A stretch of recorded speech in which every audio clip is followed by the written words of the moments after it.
जय मसीह के दोस्तों, आपका स्वागत है आज के इस उपदेश वीडियो में।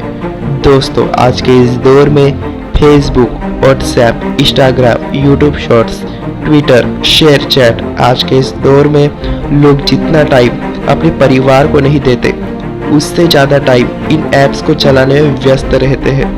उठते ही तुरंत बाद प्रभु यीशु मसीह को धन्यवाद देने के बजाय सबसे पहले फोन चेक करने लगते हैं। उठते ही नोटिफिकेशन चेक करने लगते हैं। फेसबुक में जो मैंने पोस्ट की थी उस पर कितना लाइक्स आए हैं, इंस्टाग्राम में जो पोस्ट की थी उस पर कितना लाइक्स आए हैं देखने लगते हैं। व्हाट्सएप पर कोई मैसेज तो नहीं आया। हम पर जाने से पहले इन मोबाइल ऐप्स पर व्यस्त रहते हैं। काम से आने के बाद भी इन मोबाइल ऐप्स पर व्यस्त रहते हैं। लेकिन आश्चर्य की बात तो ये है दोस्तों कि ये महान लोग अपने आप को क्रिश्चियन यानी मसीह कहलाते हैं। ये लोग कहते हैं कि हम हर रविवार को चर्च में यानी प्रार्थना सभा में जाते हैं। हम प्रभु यीशु को अपना मसीह और उद्धारकर्ता मानते हैं। हम जीसस को फॉलो करते हैं। जब इनसे पूछा जाए कि बाइबल की एक आयत बता दो यानी एक वचन बता दो, तो ये लोग कहते हैं हमें याद ही नहीं। इन लोगों से पूछा जाए कि आप मोबाइल में कौन से ऐप्स चलाते हो, तो ये फुर्ती से फटाफट जवाब देने लगते हैं। लेकिन बाइबल की एक आयत भी या एक वचन भी बता नहीं पाते। कैसे बताएंगे? मोबाइल ऐप्स ये लोग रोजाना चलाते हैं, लेकिन बाइबल एक दिन या एक घंटा या एक मिनट भी नहीं पढ़ते। जब बाइबल पढ़ते ही नहीं तो बाइबल के वचन कैसे याद रहेंगे? वचन पढ़ा ही नहीं तो ये महान लोग अपने आप को क्रिश्चियन या मसीह कैसे कहते हैं, ये मुझे समझ में ही नहीं आता। सोचिए जरा कि ये ऐप्स को आप कंट्रोल कर रहे हो या ऐप्स आपको कंट्रोल कर रही है, या ऐप्स के जरिए शैतान आपको कंट्रोल कर रहा है। कौन कंट्रोल कर रहा है? ये प्रश्न अपने आप को पूछिए जरा, क्योंकि बाइबल में तो लिखा हुआ है, पहला यूहन्ना 2 अध्याय 15 से लेकर 17 तक, तुम न तो संसार से और न संसार में की वस्तुओं से प्रेम रखो। यदि कोई संसार से प्रेम रखता है तो उसमें पिता का प्रेम नहीं, क्योंकि जो कुछ इस संसार में है अर्थात शरीर की अभिलाषा, आंखों की अभिलाषा और जीविका का घमंड, वह पिता की ओर से नहीं परंतु इस संसार ही की ओर से है। संसार और उसकी अभिलाषाएं दोनों मिटती जाती है, परंतु जो परमेश्वर की इच्छा पर चलता है वह सदा सर्वदा बना रहेगा। आमीन। वचन में जैसे लिखा है आंखों की अभिलाषा, ये आंखों की अभिलाषा क्या है? ये आंखों की अभिलाषा का अर्थ है फेसबुक देखना, इंस्टाग्राम देखना, यूट्यूब शॉर्ट्स देखना, अश्लील वीडियोस देखना, घंटों तक मोबाइल देखते रहना, इसे ही आंखों की अभिलाषा कहते हैं। फिर वचन में और एक बात आती है, संसार और उसकी अभिलाषाएं दोनों मिटती जाती है। यानी जो लोग अपना टाइम परिवार को ना देकर, परमेश्वर को ना देकर, प्रार्थना को ना देकर, बाइबल को ना देकर इन शैतानी ऐप्स को देता है, उनका जीवन इस पृथ्वी पर मिटता जाता है, यानी खत्म होता जाता है, यानी नाश होता जाता है।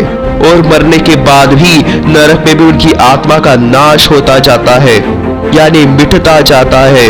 संसार तो एक दिन खत्म होगा ही, लेकिन जो लोग अपना बहुमूल्य समय मोबाइल के इन ऐप्स पर जाया करते हैं वो सब भी मिटते जाते हैं। हर 2-3 महीने में एक नया गेमिंग या वीडियो ऐप लॉन्च होते रहता है। इन ऐप्स में सुसमाचार का नामो निशान नहीं होता, लेकिन लड़के लड़कियां छोटे छोटे कपड़े पहनकर अपनी बॉडी दिखाते रहते हैं, अपने शरीर का दिखावा करते रहते हैं। ऐसा लगता है कि ये कोई पाप है ही नहीं, लेकिन उन्हें नहीं पता कि अंतिम में नाश नाश और नाश ही है। शैतान भी, क्या मसीह, क्या अन्य जाति, सबको अपने कंट्रोल में लेकर इन ऐप्स की ओर ले जाता है। शैतान लोगों के मन में डालता है, आज कर ले कल मत करना, आज कर ले कल मत करना, आज आज कर कर एक एक बार कर कर वो एक बारी में ही मनुष्य का संपूर्ण जीवन एक बारी में ही खत्म करने की महायोजना बनाता है।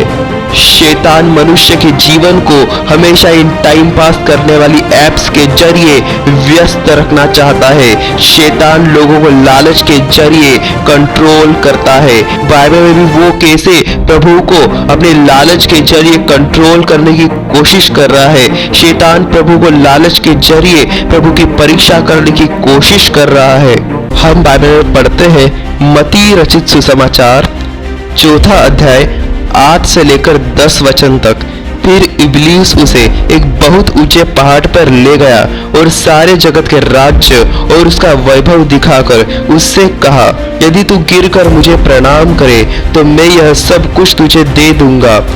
तब यीशु ने उससे कहा, हे शैतान, दूर हो जा, क्योंकि लिखा है, तू प्रभु अपने परमेश्वर को प्रणाम कर और केवल उसी की उपासना कर। शैतान जो सभी बुराइयों की जड़ है, लोगों को तो संसार की अभिलाषाओं में फंसाता ही है, लेकिन वो प्रभु को भी अपने कंट्रोल में करने की पूरी कोशिश करता है लालच के जरिए, और प्रभु को अपने कंट्रोल में नहीं कर पाता।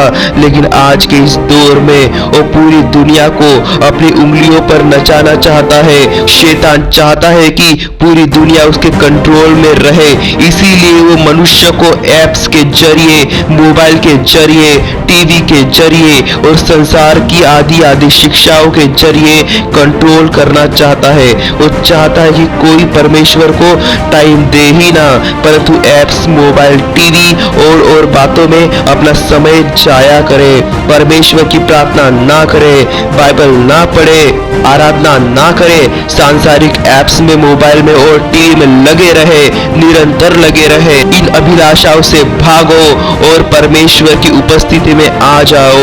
और जैसे कि लिखा भी है तीमुथियुस के नाम प्रेरित पौलुस की दूसरी पत्री 2 अध्याय का 22 वचन, जवानी की अभिलाषाओं से भाग और जो शुद्ध मन से प्रभु का नाम लेते हैं उनके साथ धर्म और विश्वास और प्रेम और मेल मिलाप का पीछा कर।